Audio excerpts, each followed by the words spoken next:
Attraction लगता है। अगर उनके बीच में क्या कौन सा टाइप का फोर्स है, weak force of van der Waals attraction, weak force of van der Waals force, तो उनके बीच में जो एब्जॉर्प्शन होगा या उस टाइप के एब्जॉर्प्शन को हम क्या बोलेंगे, फिजिकल एब्जॉर्प्शन बोलेंगे। ठीक है, इसमें जो एड्जॉर्बेंट और एड्जॉर्बेंट के बीच में जो फोर्स ऑफ अट्रैक्शन होता है वो बहुत ज्यादा वीक होता है, और उस टाइप के फोर्स ऑफ अट्रैक्शन को हम बोलते हैं van der Waals force of attraction.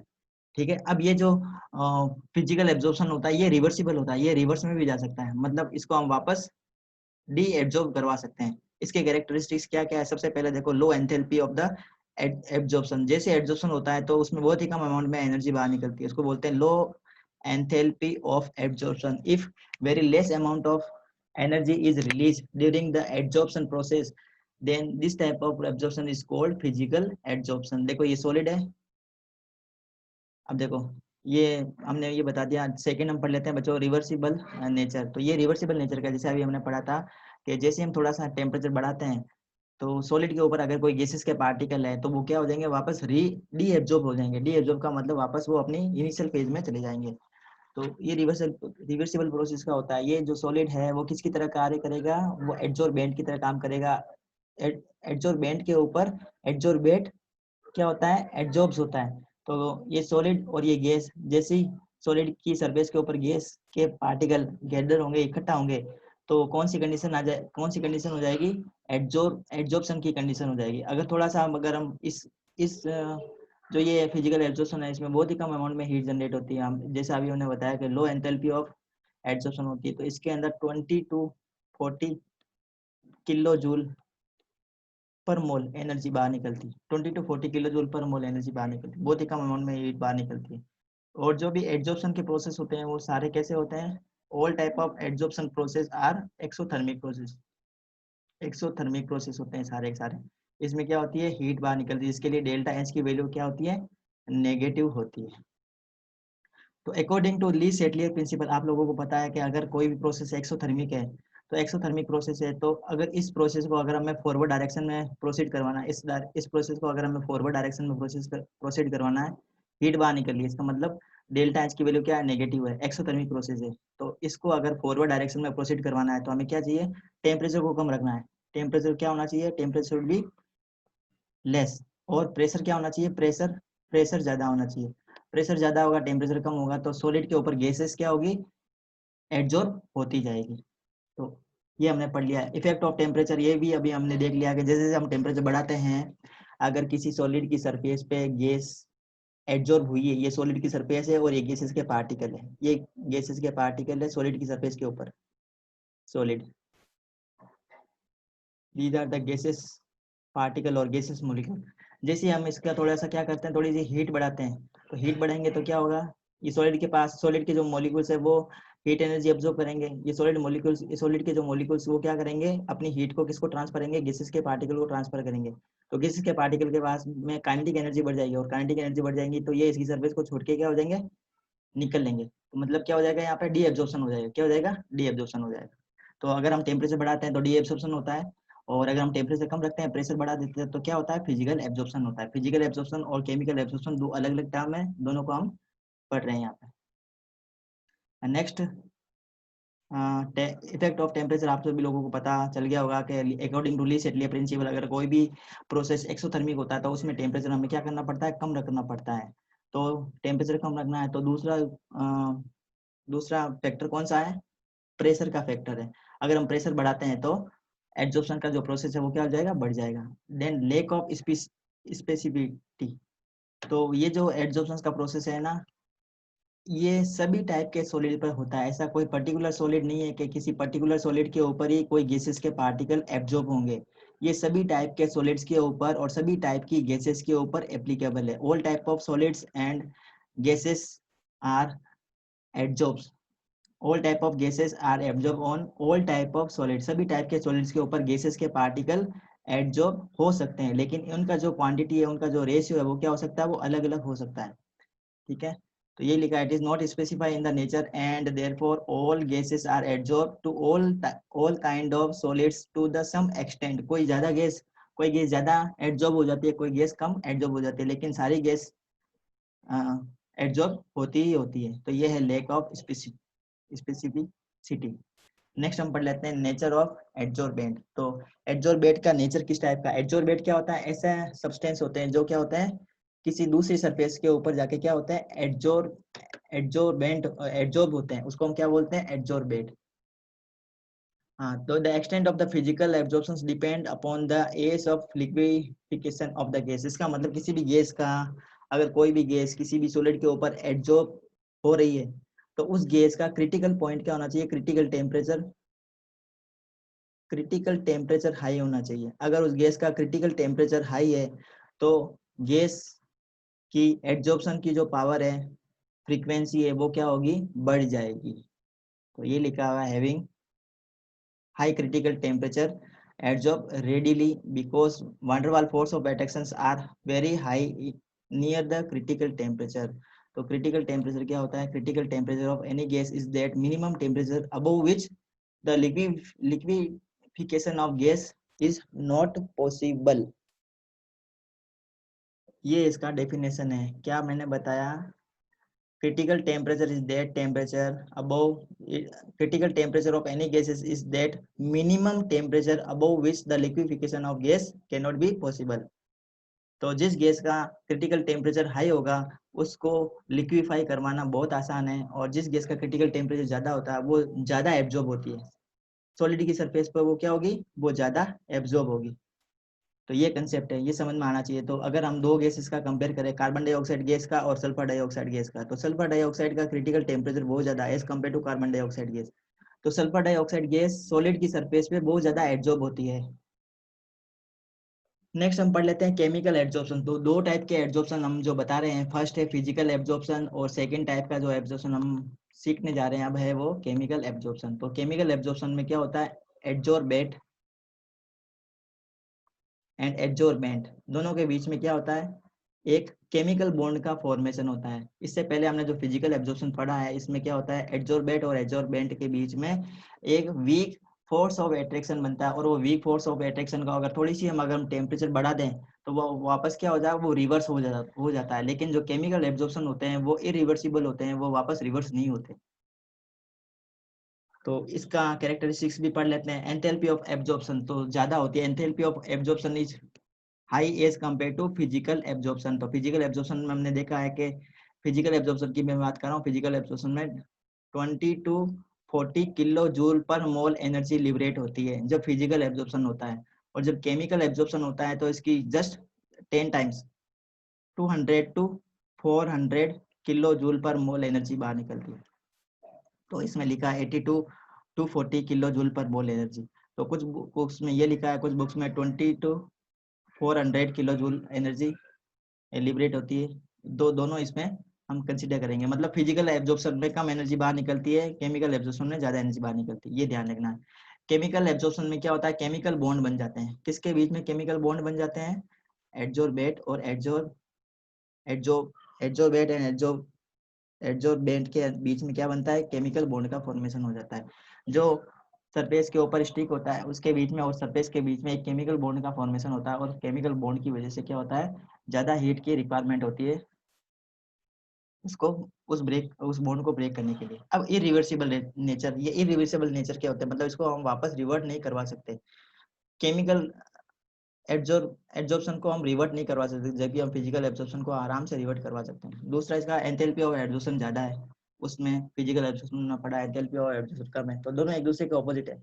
Effect of temperature, तो इफेक्ट ऑफ टेम्परेचर का क्या इफेक्ट पड़ता है, तो फिजिकल एब्जॉर्प्शन में हमने क्या पढ़ा था, फिजिकल एब्जॉर्प्शन में हमने देखा था कि जब हम टेम्परेचर बढ़ाते हैं, किसमें, फिजिकल की मैं बात कर रहा हूँ, जब हम टेम्परेचर बढ़ाते हैं तो री एब्जॉर्प्शन होता है, मतलब वो जो प्रोसेस है वो क्या हो जाता है, रिवर्स हो जाता है। अगर टेम्परेचर बढ़ा देते हैं, किसमें, हम फिजिकल की मैं बात कर रहा हूँ, फिजिकल एब्जॉर्प्शन में टेम्परेचर बढ़ाने से जो गैसेस है वो सॉलिड की सरफेस को छोड़ के वापस एयर के अंदर मिक्स हो जाती है। लेकिन केमिकल एब्जॉर्प्शन में अगर हम टेम्परेचर बढ़ाते हैं तो केमिकल एब्जॉर्प्शन बढ़ता है पहले, जब जैसे जैसे हम टेम्परेचर बढ़ाएंगे वैसे वैसे केमिकल एब्जॉर्प्शन पहले बढ़ता है, उसके बाद में क्या होता है, एक सर्टेन एक्सटेंट तक पहुंचने के बाद में वापस डिक्रीज होने लगता है। तो ये दोनों का एक दूसरे का ऑपोजिट नेचर है। Chemical absorption first increase with temperature, जैसे जैसे हम टेम्परेचर बढ़ाएंगे वैसे वैसे केमिकल एब्जॉर्प्शन पहले तो बढ़ता है, क्योंकि दोनों के बीच में क्या होता है, एड्जॉर्बेट और एड्जॉर्बेंट।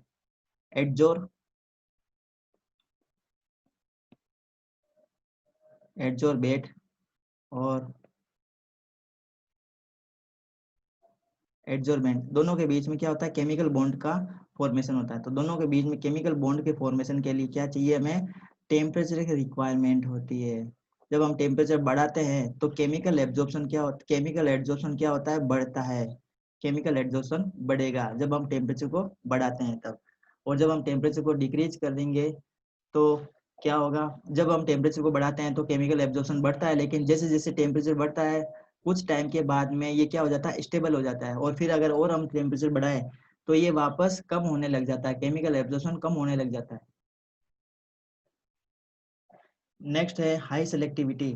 तो जैसा हमने फिजिकल एब्जॉर्प्शन में पढ़ा था कि कोई भी गैसेस किसी भी सॉलिड की सरफेस के ऊपर एड्जॉर्ब हो सकती है, लेकिन जो केमिकल एब्जॉर्प्शन होते हैं उसमें क्या होता है, एक केमिकल बॉन्ड का फॉर्मेशन होता है, और केमिकल बॉन्ड के लिए क्या होनी चाहिए, उनकी सिलेक्टिविटी होनी चाहिए, मतलब सर्टेन गैसेस और liquid only can absorb the surface of solid, किसी भी सरफेस के ऊपर कोई सर्टेन टाइप के सॉलिड, सर्टेन टाइप की गैसेस या लिक्विड ही उसके ऊपर क्या हो सकती है, एब्जॉर्ब हो सकती है।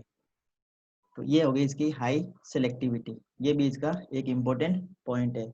अब इसका हम एक डायग्राम से इसको हम समझ लेते हैं, फिजिकल एब्जॉर्प्शन और केमिकल एब्जॉर्प्शन के बीच में। ये देखो ये निकल है, निकल की सरफेस पे हाइड्रोजन गैस का एब्जॉर्ब होना, निकल, निकल मेटल,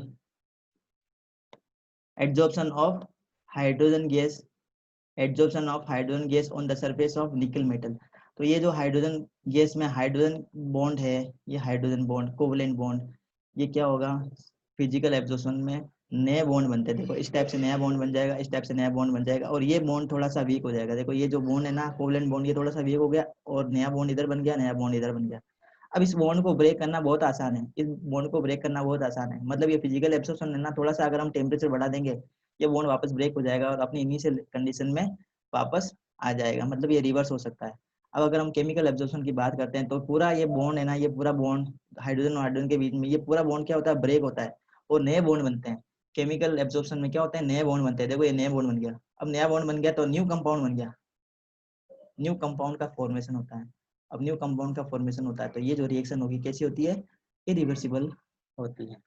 अब ये भी हमने पढ़ लिया था कि enthalpy of adsorption physical absorption में बहुत कम होती है और केमिकल एब्जॉर्प्शन में एंथैल्पी ऑफ एड्सॉर्प्शन ज्यादा होती है। अब एंथैल्पी ऑफ एड्सॉर्प्शन क्या होती है, एंथैल्पी ऑफ एड्सॉर्प्शन का मतलब है जब हीट लिबरेट होती है, जब एक मोल एड्सॉर्बेट किसी भी एड्सॉर्बेट की सरफेस के ऊपर एड्सॉर्ब होता है, that is the heat energy that is release when 1 mole of adsorbate. तो एड्सॉर्बेट में वो गैस हो सकती है या फिर वो लिक्विड हो सकती है। It adsorb on the surface और ऑफ एन एड्सॉर्बेंट, किसी भी एड्सॉर्बेंट की सरफेस पे अगर एक मोल गैस एड्सॉर्ब होती है या फिर 1 मोल ऑफ लिक्विड, कोई भी 1 मोल ऑफ लिक्विड एड्सॉर्ब होता है तो उसमें जितनी एनर्जी लिबरेट होती है उसे हम बोलते हैं एंथैल्पी ऑफ एड्सॉर्प्शन। अगर हम फिजिकल एड्सॉर्प्शन की बात करें तो एंथैल्पी ऑफ एड्सॉर्प्शन बहुत कम होती है, जैसा कि हमने पढ़ा है 20 से 40 किलो जूल पर मोल होती है केमिकल के लिए, सॉरी फिजिकल के लिए ये होती है, फिजिकल में बहुत कम एनर्जी रिलीज होती है। और जब हम केमिकल एब्जॉर्प्शन की बात करते हैं तो ये कितनी हो जाती है, 82 टू 40 किलो जूल पर मोल।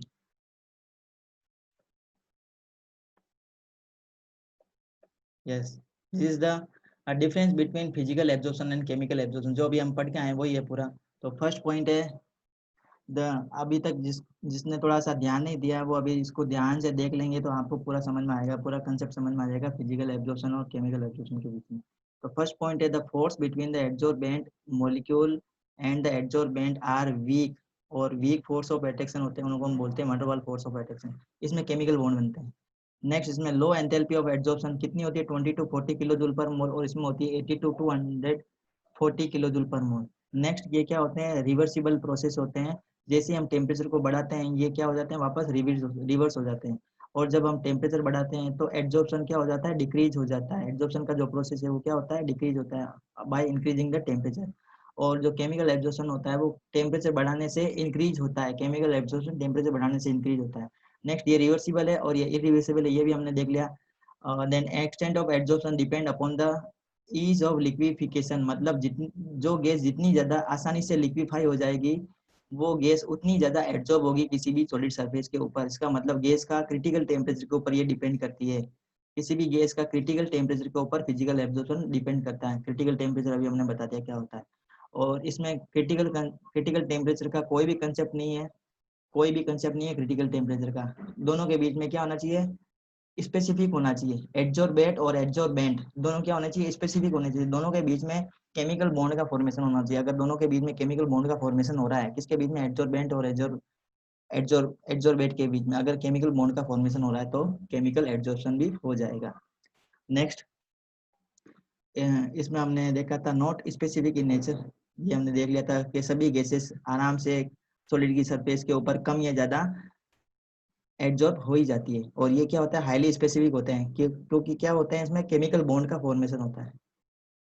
No appreciable activation energy is needed, कोई भी एक्टिवेशन एनर्जी नहीं चाहिए। मतलब इसको इनिशिएट करवाने के लिए जितनी एनर्जी की रिक्वायरमेंट होती है ना, फिजिकल एब्जॉर्प्शन में कोई भी एक्टिवेशन एनर्जी की रिक्वायरमेंट नहीं होती। मतलब अगर किसी भी प्रोसेस को इनिशिएट करवाने के लिए कुछ एनर्जी की रिक्वायरमेंट होती है, उस एनर्जी को बोलते हैं activation energy. The energy that is required to initiate any type of process is called activation energy. और इसमें किसी भी एक्टिवेशन एनर्जी की रिक्वायरमेंट नहीं होती है। Next, the state of adsorbent is some is the bulk, और स्टेट ऑफ ये डिफरेंट होता है।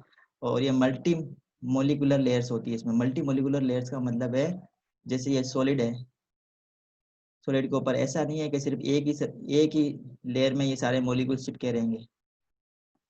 These are the molecules of gases. तो ये मल्टी लेयर होती है इस टाइप से, ये इस टाइप से मल्टी लेयर होती है फिजिकल एब्जॉर्प्शन में। और ये जो है केमिकल एब्जॉर्प्शन, ये यूनिलेयर होती है, मोनोलेयर होती है। ये सॉलिड है और ये गैसेस है। फिर टेम्परेचर को अगर हम बढ़ाते हैं तो ये प्रोसेस कम होता है, और अगर हम प्रेशर बढ़ाते हैं तो फिजिकल एब्जॉर्प्शन बढ़ जाता है। तो ये क्या है, डिक्रीज करेगा। अगर हम प्रेशर बढ़ाते हैं तो ये डिक्रीज हो जाता है, केमिकल एब्जॉर्प्शन डिक्रीज होता है। तो ये आप लोगों ने केमिकल और फिजिकल एब्जॉर्प्शन अच्छे से सीख लिया।